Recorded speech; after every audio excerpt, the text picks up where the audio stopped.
Hi, my name's Hawes-Khalifa, and today I'll be composing a song on piano using as little music theory as possible.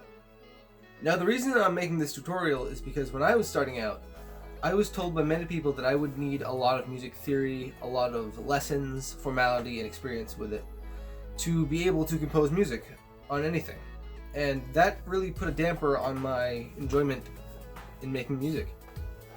So today I'll be demonstrating that you don't in fact need all of that to be able to make music, and hopefully this will help people who have been under that notion to sort of break free of that idea. So let's go. Okay, so to start us off, we need to know the names of the white notes. Now you can see they're broken up by these black keys here in groups of 3 and 2. Now these black keys are going to serve as markers for where we are on the piano. You see the group of 3 black keys here. Now within these 3 there are 2 white keys taking place. The one on the right, this one here, is the note A. Now that we understand which note is A, we can simply follow along and complete the alphabetical scale.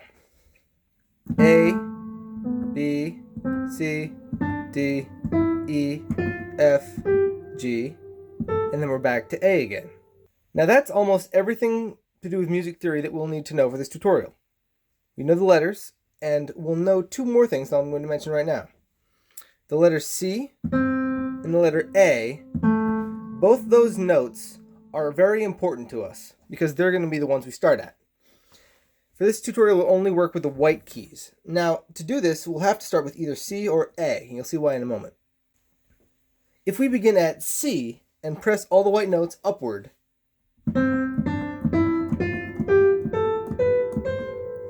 do, re, mi, fa, sol, la, ti, do. There we go. That's our major scale. We don't need to know that, but it's okay to know that. Now if we start with A over here, it's the same set of notes, but because we started at A, it will sound more of a dark tone. It'll sound less happy and bouncy and more moody and emotional. So now that we understand the basics of what notes are what, let's begin getting an idea for what we're going to compose. Now I'm thinking, just personally, I'd like to make a more emotional, sort of dramatic song. So I'll be starting with the note A. After you have your first note, you need to find 4, including that first one, to make in a loop, like this. It could be any 4 notes.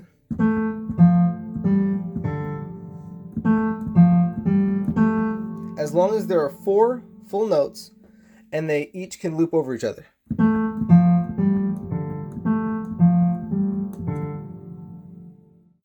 Now I'm going to play around for a short while and see if I can find a combination of notes that I like.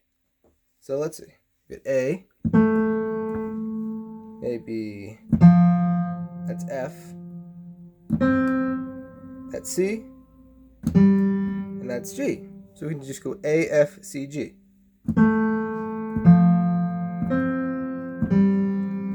then we can loop that. Now a good trick to note is that if you want to create a more full and deep sound to your piece, you should press 2 of the same note at the same time. See over here we have a F and another F. If we press them both, it sounds a lot more full than just pressing. And if we go a bit lower, say a C, there's a pretty big difference there. Now this is called using an octave, but like I said, it's okay to learn, but we don't need it necessarily. So now that we have our first 4 notes, those will become our bass notes.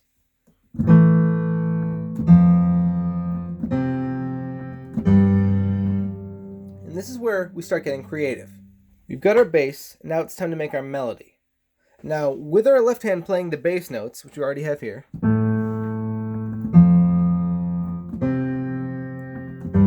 we can start looping that and playing other notes with our right hand, possibly starting at A, but it doesn't really matter where, and just playing along with the bass notes.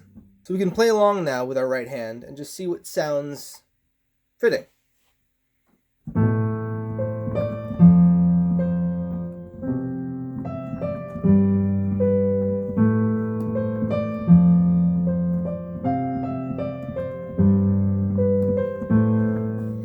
as long as we continue in that pattern with our left hand, the right hand can do pretty much anything that's in that white note spectrum that'll sound good. Don't forget, you can also repeat notes for added effect.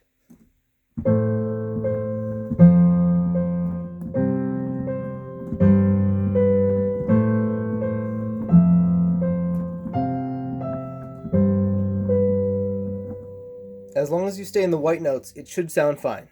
A good trick for making melodies is picking 3 particular notes, say C, D, and F, and just looping them over and over, such as this. One after another. So if we add in the bass note to that, it'll sound like...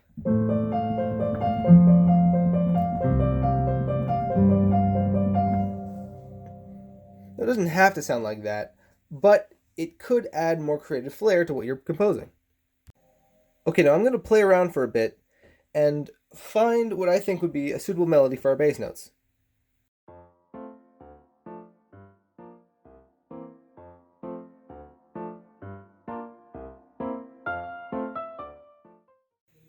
Alright, so now that we have our bass notes and we have an idea for a melody, let's play around a bit and see what we find.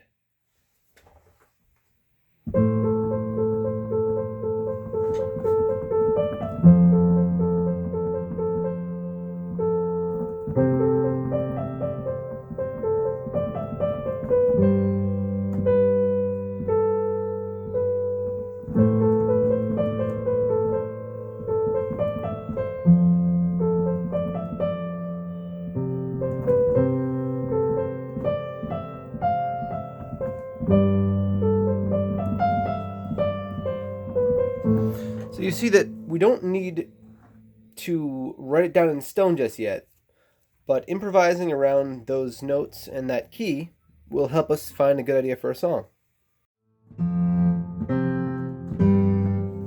We're going to change it on the second loop to make it seem more progressive, like we're going on a journey with it. So this, on the second loop, does this. And that one's held for the duration of 2 notes instead of 1. Okay, so we have our bass notes and we have an idea for a melody. This is where we're going to start memorizing what exactly we're playing in our melody. So to begin, we're going to go with the C and the A notes, back and forth 3 times, followed by the D and the E. So it'll sound like this.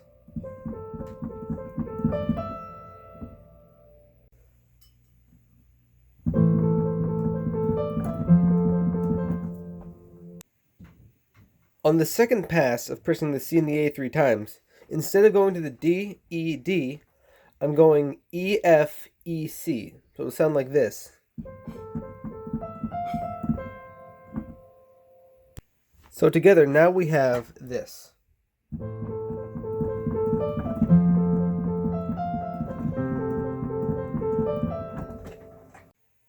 For the third bass note, the melody can be the same as the original,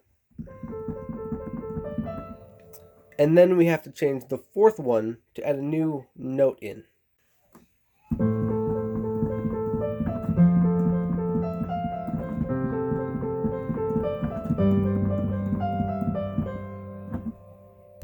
So now that we have the 4 bass notes in the beginning and the melody to cover them, with the second set of bass notes, the ones that go,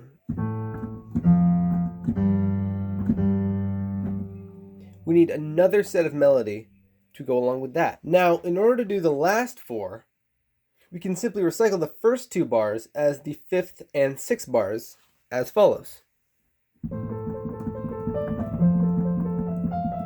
Again. Now all we need is a little bit of melody to fill in the last 2 notes of our 8-bar progression. That can be as follows. Or even. It doesn't really matter what it is, as long as it sounds fitting for the last 2 notes. So I'm going to be leaving the last 2 notes worth of melody ambiguous, because trying to figure that out on your own instead of copying me will help you to understand better what notes sound good where. And so to wrap things up, This is what the first 8 bars of our song will sound like.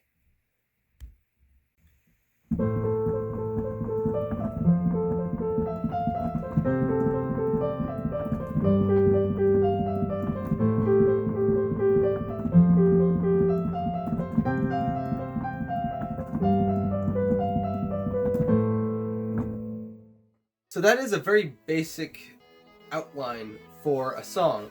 However, it will get us going and we'll have a good foundation to work off of to begin our arrangement. So as I said, the last 2 bars worth of melody can really be any notes as long as it sounds fitting for the bass notes. You can play it lower, in an octave lower, such as,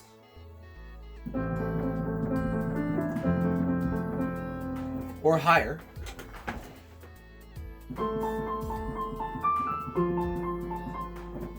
It really doesn't matter. It's all up to creativity at that point. So that's pretty much how the intro of your song will sound. So with the arranging, that'll be in the next video. See you then!